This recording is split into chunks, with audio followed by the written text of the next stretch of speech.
Evil is real.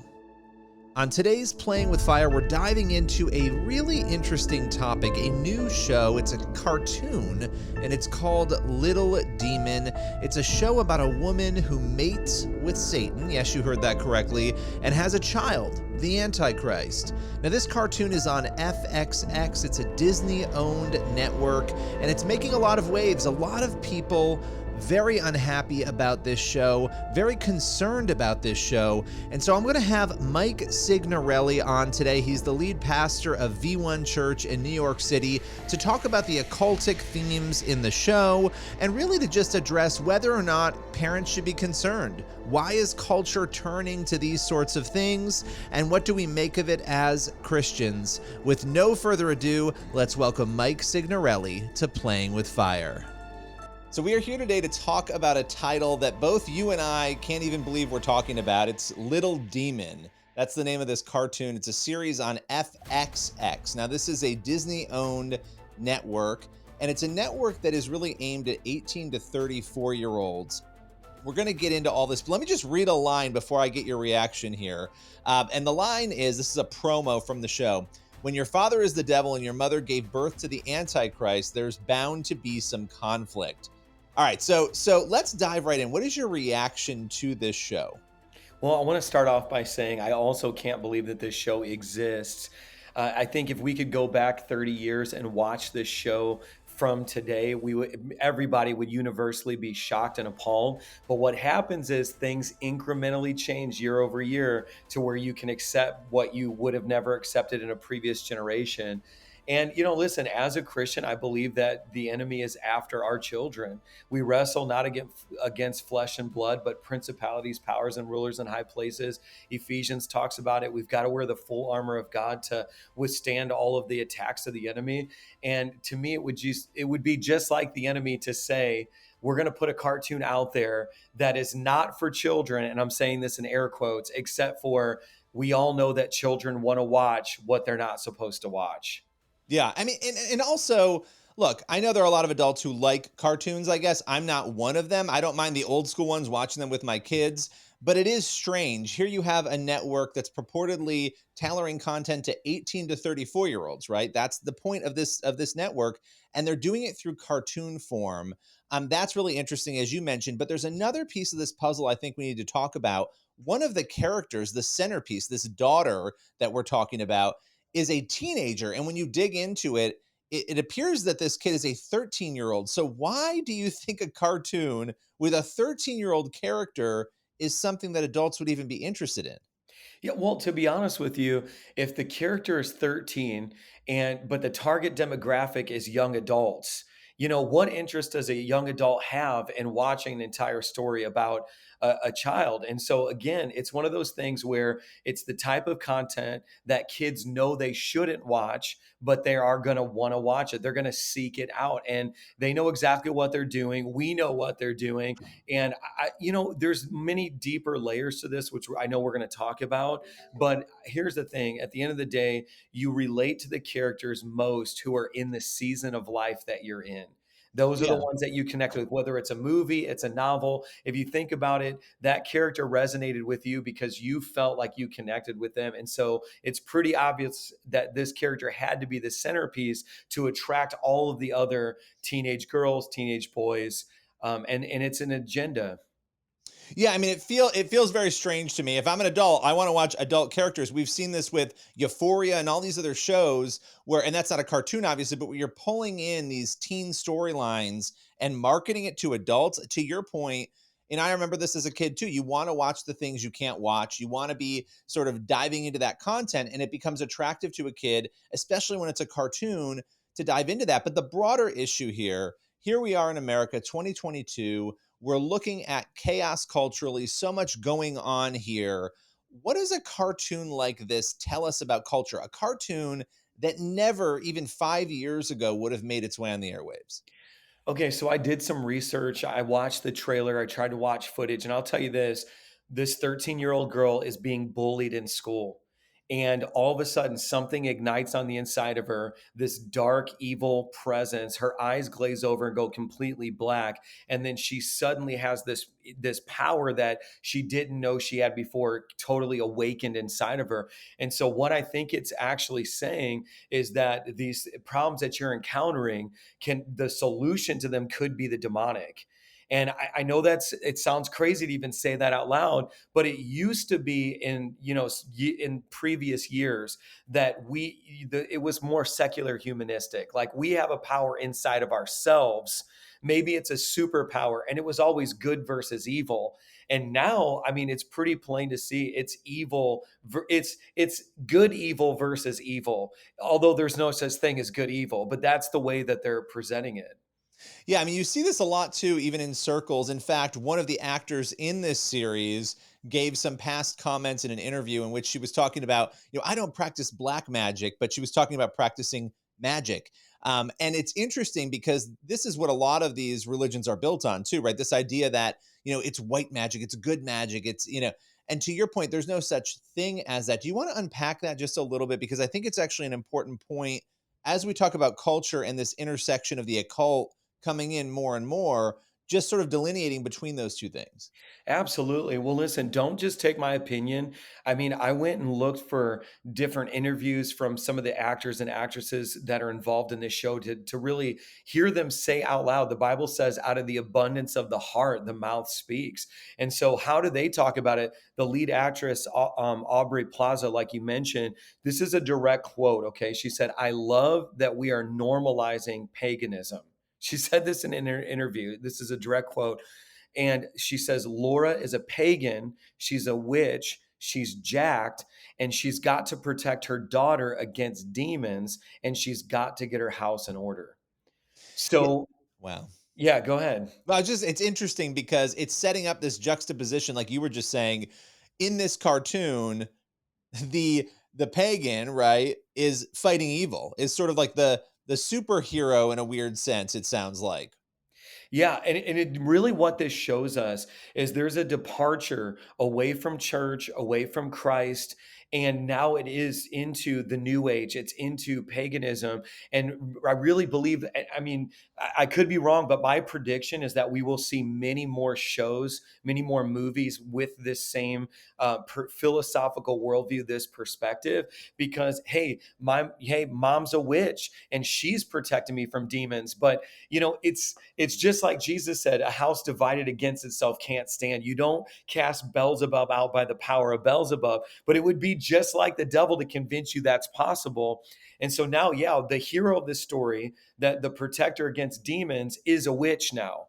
And to me, it couldn't get any more obvious. But see, that's what I see. Listen, when you go to the grocery store now, and I challenge anybody listening to go like try me, when you go to the magazine aisle or the book section, they have what you will see most prominently displayed are books on the New Age. You won't see Bibles. You won't even see the Quran. You will see the New Age. And more specifically, the marketing of these books are marketed also to kids. They're cartoonish. They're on the lower levels of the shelves. I've got videos of major retailers, major grocery store chains here in the United States. And to me, that is the dominant worldview. People want to be spiritual but not religious, so they're swapping out Christianity for the New Age. And this show pretty much just embodies all of that. Well, and let's just, coming off of this show, because it is interesting with what we're talking about, the themes here, this notion of the God of the self, that we've got a culture that's telling people, basically you worship yourself. You choose whatever you want to do, whatever feels good, whatever works for you. The only truth you can know is the truth that's inside of yourself. You know all of this. I mean, this is the common theme. Yeah. It is interesting when you see Christianity, quote unquote, waning. You see people moving away from faith culturally because of all of the pressure and all the information that's being shot towards young people, that they're looking for a place to go. And so when you've got this God of the self, it almost makes sense that you would go towards the occult because you're the one that has the power. You're the one, right, that can do these things, apparently. I don't know if you want to speak to that at all as a pastor. And you're not just a pastor, you're somebody who goes around doing revivals. You're really dealing with this issue of evil on the front lines. Absolutely. I mean, I've been all over the country in the last couple of months asking people to exchange a lesser power for the greatest power, which is the cross of Jesus Christ. I mean, every knee will bow, every tongue will confess Jesus as Savior, and there's a name above every name. And we've had people bringing crystals and people bringing sage that they've burned, and they've said, "Well, I'm burning sage in my home to rid myself of demons," but the demonic activity increased, and so eventually what happens as you get involved in these alternative spiritual power sources is you eventually realize that the demonic increases in your life instead of decreases, and then you become a victim, whereas you thought you were going to become the victor. And the thing is, I've gone all across America proving this to people. As here's the thing, every military on the planet operates in fatigues because camouflage, it actually, there's a strategic advantage to being hidden. And so the enemy wants to remain hidden behind paganism, behind the new age. Oh, like you said, it's the power of you, but behind that is a spirit. And the thing that we've got to do as Christians is confront that spirit, expose that spirit. And for me, and you can see this, a lot of people getting deliverance, a lot of people manifesting and then being free, and then saying, "Wow, the result I hope to get from the new age, the result I hope to get from witchcraft, actually I got that and more through Christ. Now I have peace that surpasses all understanding." Now matter of fact, I ran into somebody in the airport that told me a story today from the revival tour that I just got off of. But here's what scares me about this show. There's this scene in the trailer of this guy, and he's got this southern draw, so he's kind of representative of, like, conservative America. You can see that they made like a cliche out of him, and he's got this gun, and he's just shooting his gun into this big spiritual vortex that's forming as this huge, like, satanic thing is happening. And he's like, and he's screaming, "I liked things the way they were." And as he's shooting his gun into this big satanic spiritual thing, and he's screaming, "I like," and he kind of says it in a southern draw, it really shows you that what's happening right now is they're trying to make it out like Christians, what we believe, what we stand for, it's expired. And we need to move on into the new thing. And we're resistant. And just kind of as he was shooting his gun, it looked like a vain effort. Like, there's no way you can stop this. And I really believe that what we're feeling, what parents are feeling, is this greater demonic force that's pulling our kids away, pulling our young people away. And we're just these hopeless Christians that can't do anything to stop it. It's interesting that what you just described, because I think that's the perfect illustration of where we are right now and what is happening with Christian values. And it's interesting in light of this cartoon too, because you have a couple of different dynamics. One is the normalization of these things, which we've been talking about, right? The other end of that is that for some people, we're almost laughing about Satan now and we're cartoonifying it, right? Oh, so he's just this joke that doesn't really exist. We can make fun of it because it's not real. How dangerous is that part of it, right? Because I could see both things being true at the same time for different people.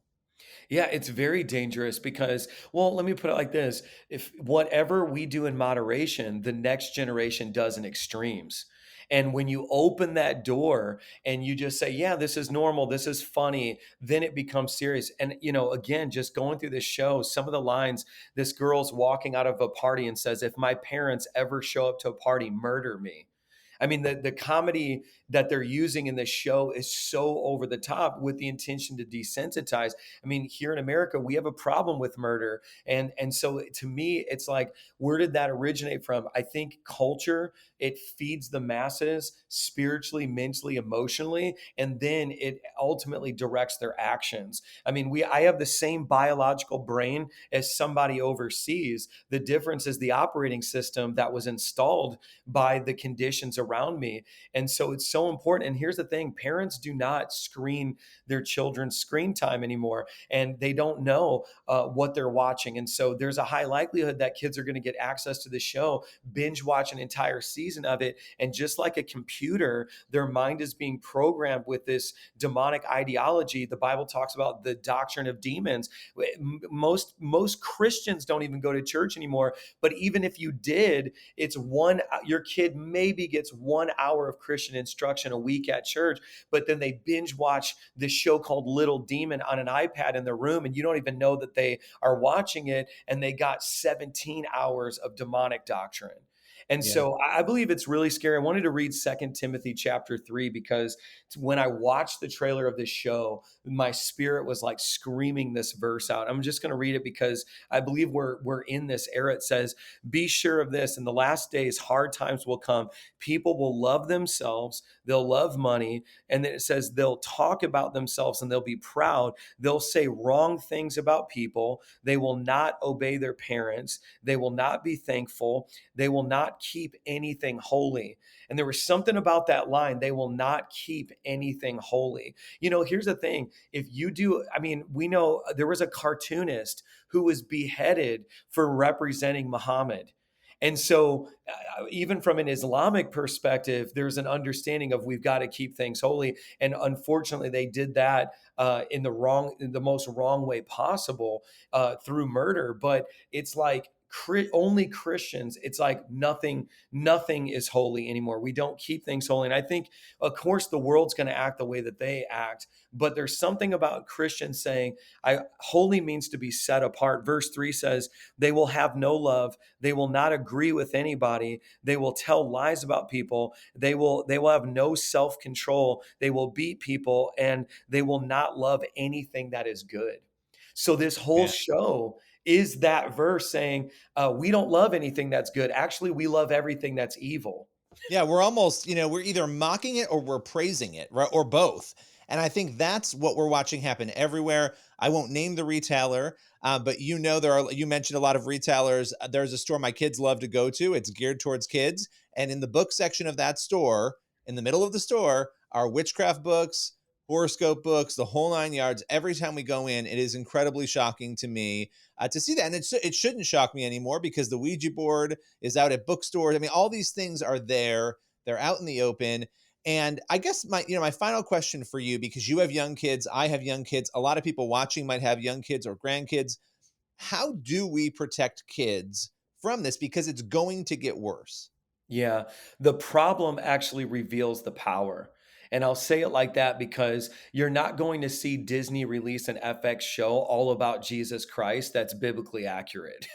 And so the fact that we can't have a show about Jesus, but we can have a show about Satan tells you everything about the agenda. And so here's the thing. If you're watching this right now, the truth is you cannot keep your kids in a bubble. Even the best parent that tries to eliminate everything that comes through a device, they still have to walk out of your front door and go into the world. But it's not the water around the boat that sinks it, it's the water that gets in. And so you've got to fill every crack and crevice, plug every hole, and then take your bucket. And your bucket is called prayer. Your bucket is called reading the Bible, and begin to get the water that did get in out. And it's not too late because the biggest influence is the parent.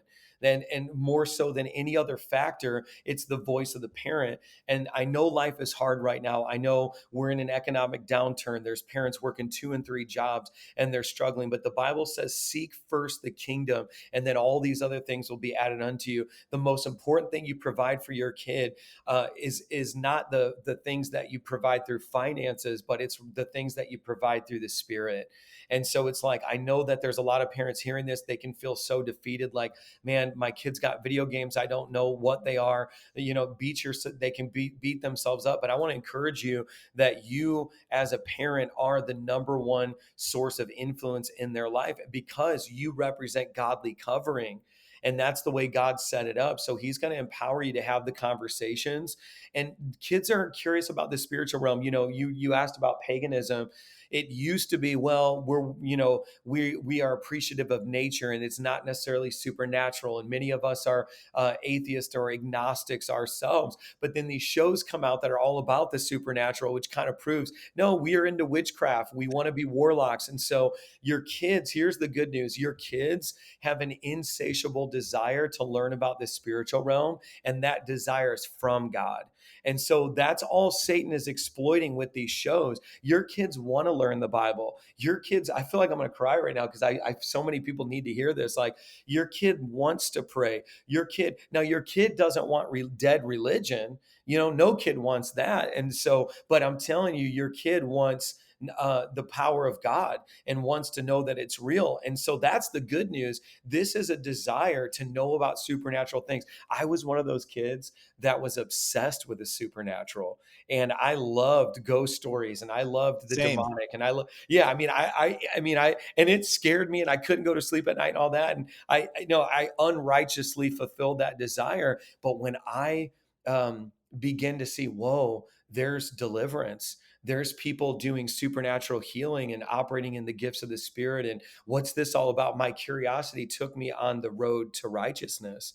And so I actually believe that, again, this is not revealing the problem. This is actually revealing the power. And so the enemy knows kids want the supernatural. And so instead of just letting FX and Disney provide it, you provide as a parent. Build that altar in your home. Start to pray with your kids. Bring them in. Open up the door, the Bible, and begin. Say we're gonna look at these things. Let's read Mark chapter 5 about the demoniac. There's some riveting stuff, and let their imaginations be more powerful than these shows. Well, and they're going to find it. Like you're saying, they're going to find it somewhere else. They're craving that truth and they're going to look for it. And there's so many counterfeits out there. And I so appreciate you breaking this all down, talking about this today, coming on. It's Mike Signorelli of V1 Church in New York City. Mike, where can people find you if they want more information on you and your ministry? Yeah, absolutely. I'd love for you guys to find me on YouTube, because I've got hours and hours of resources where I teach and train and break the Bible down. As a matter of fact, I have been on a global tour, and there are so many kids that wait in line to meet me. And the parents started watching the content, and then the kids listened in the room and started watching as well, even young kids. And that changed my perspective on, how much hunger there really is. And so it's all on my YouTube channel if you just search Mike Signorelli. Thanks so much for coming on. Really appreciate it. Thanks so much for having me. We hope you enjoyed this bonus episode of Playing with Fire. If you want to know more about this topic, head over to Amazon or wherever books are sold and grab the book Playing with Fire, a modern investigation into demons, exorcism, and ghosts. Lots of information in there from a biblical perspective about what evil is, where it comes from, and how we are to deal with it as Christians. I'd also encourage you to head over to Edify, EDIFI, in the App Store. It's a Christian podcast app with thousands of shows just like this one to entertain, inspire, and build you up in your faith. We will see you very soon for the next episode of Playing with Fire. As promised, it will be part 2 of our conversation with Jared and Petra Knopf. We'll see you then.